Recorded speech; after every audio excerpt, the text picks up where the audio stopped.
Cet été, je te donne rendez-vous chaque semaine pour un épisode de la série Cœur à cœur. Ces épisodes sont des partages d'expériences et de connaissances pour t'accompagner dans tes réflexions personnelles et pour échanger. J'espère que les sujets t'inspireront. Je te souhaite une belle écoute.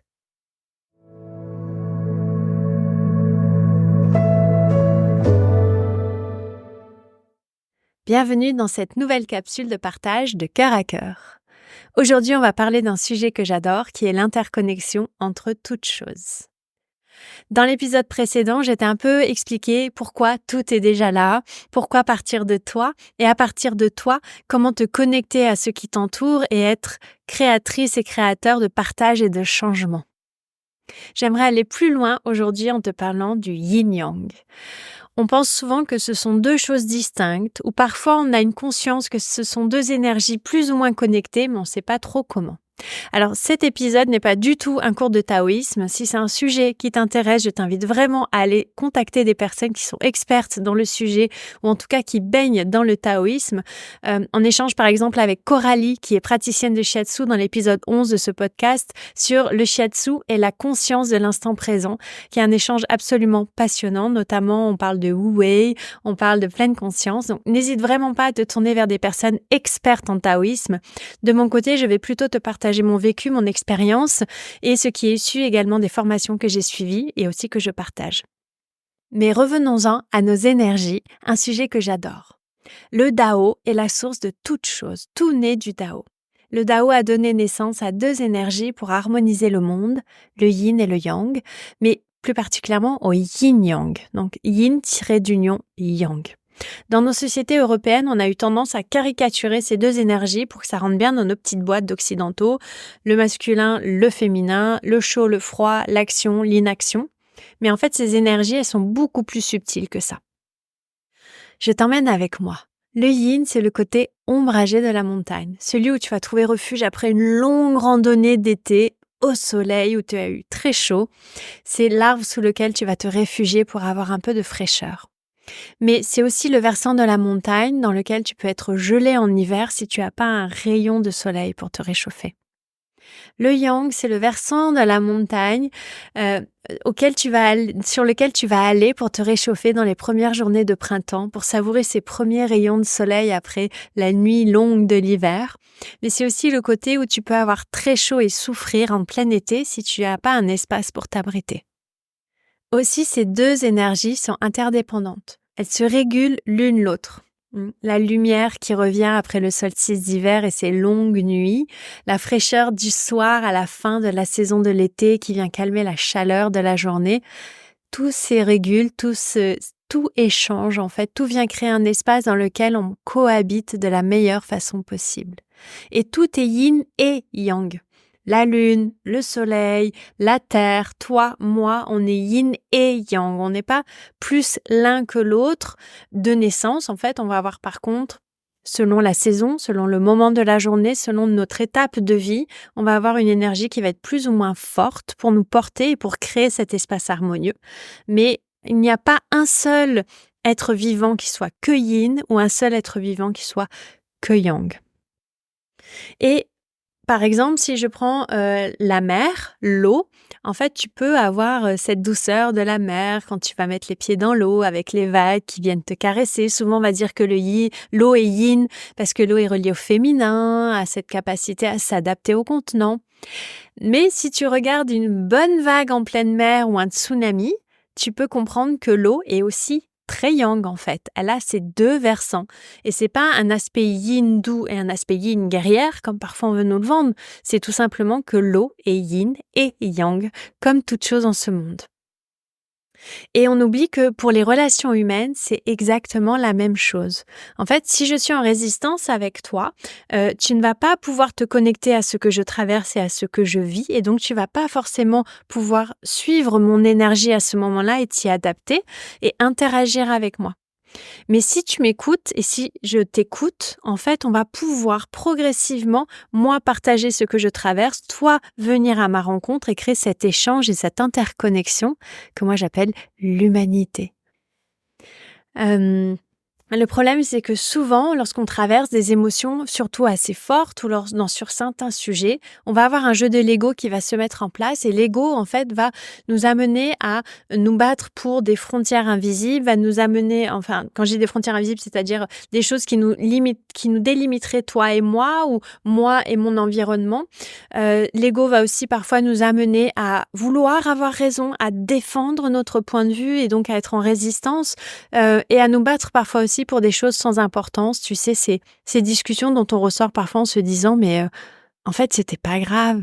Il n'y avait pas de quoi monter dans les tours. Tout est OK. Donc si tu m'écoutes, il y a fort à parier que moi aussi je vais pouvoir t'écouter derrière et si je prends soin de toi, de moi, je prends soin de nous en fait et on est interconnectés en cela.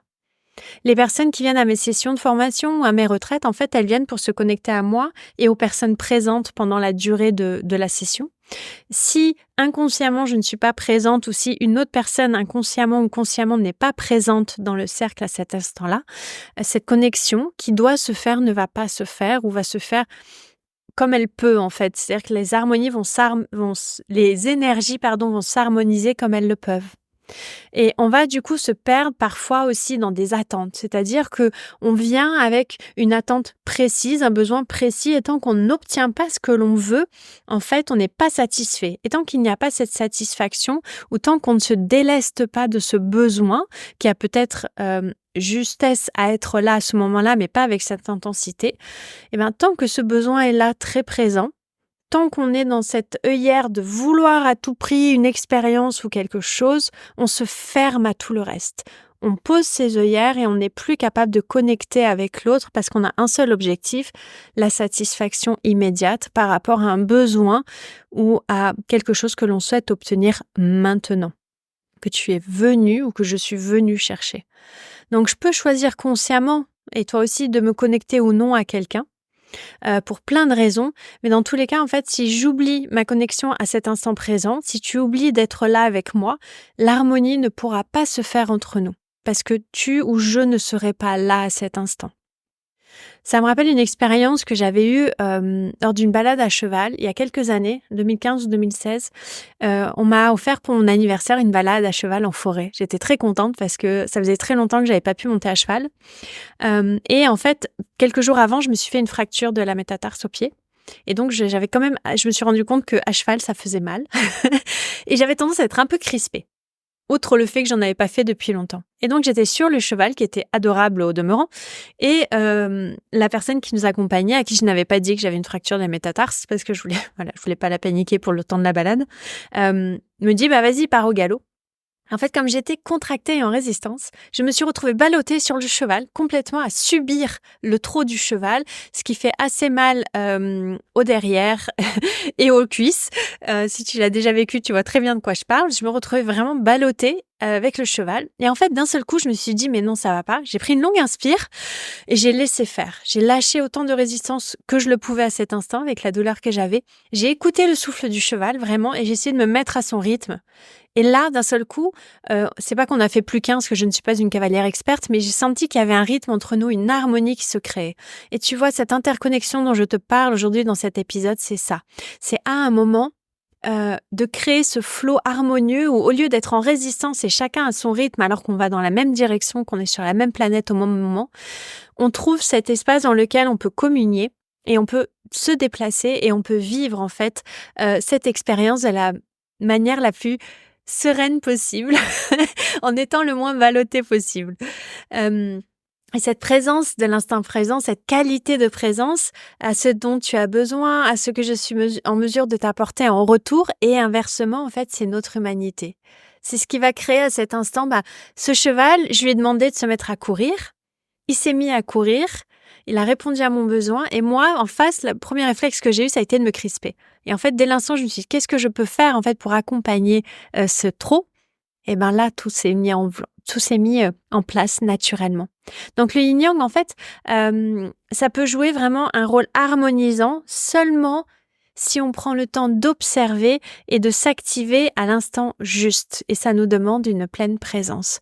On va pouvoir harmoniser une situation, un échange, une énergie, si on est vraiment là en fonction de ce que l'autre et moi je traverse.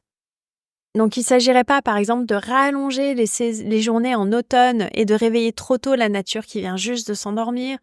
On ne demande pas non plus à la lune, juste après une pleine lune, de faire demi-tour et de nous redonner une pleine lune avant une nouvelle lune en fait.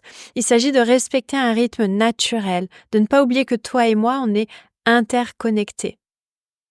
Le yin et le yang ne peuvent vraiment jouer ce rôle harmonisant qu'en observant et en s'activant en fonction de ce que l'autre traverse et de ce que je traverse. Alors, la question que j'ai envie de te poser pour clôturer cet épisode, c'est avec qui tu passes ton temps et comment tu passes ce temps? Est-ce que tu es ballotté ou est-ce que tu suis le flot? Est-ce que tu nourris, construis, crées quelque chose pendant ces temps que tu passes avec toi-même et avec l'autre?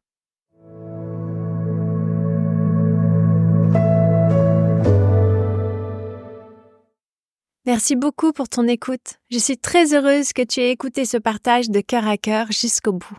J'espère qu'il t'inspire et qu'il t'apportera tout ce dont tu as besoin pour cheminer. Si tu as aimé cet épisode, n'hésite pas à le partager autour de toi ou à me laisser un commentaire sur Instagram ou ici sur ta plateforme d'écoute préférée. Je lis et je réponds personnellement à tous les messages et commentaires que je reçois. Tu peux toi aussi me soutenir en laissant 5 étoiles à ce podcast avant de partir ou en laissant un commentaire sur tes plateformes d'écoute préférées. Plus tu le fais, plus je rencontre d'auditeurs et d'auditrices et plus on tisse du lien. Et c'est tout ce que je demande. Je te dis à la semaine prochaine pour une nouvelle capsule de cœur à cœur. Belle semaine.